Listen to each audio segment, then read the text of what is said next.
Państwa, konsul generalny Stanów Zjednoczonych w Krakowie. Bardzo dziękuję. Dzień dobry Państwu. Witam wszystkich bardzo gorąco. Mam wielki zaszczyt powitać śmigłowiec Black Hawk. To oczywiście jest amerykański helikopter, ale ten Black Hawk został wyprodukowany w Mielcu, a więc jest to przykład polsko-amerykańskiej współpracy. Cieszę się, że oglądają Państwo pokazy lotnicze. To jest spektakularne wydarzenie dla wszystkich fanów. Gościć na 12. Małopolskim pikniku lotniczym, tak?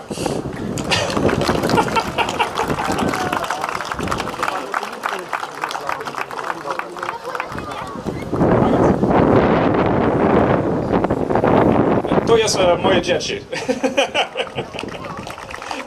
Polsko-amerykańska współpraca lotnicza istnieje od dawna. Muzeum Lotnictwa od wielu lat współpracuje z Konsulatem Generalnym Stanów Zjednoczonych w Krakowie. Dwukrotnie mieliśmy zaszczyt celebrować święto 4 lipca polsko-amerykańskich bohaterów, takich jak Tadeusz Kosciuszko i Kazimierz Połaski. Cieszę się, że dzisiaj są prezentowane tutaj historyczne samoloty. Panie dyrektorze, gratuluję Panu i Pana fantastyczne zawodzie tego lotniczego wydarzenia. Dziękuję. Proszę Państwa,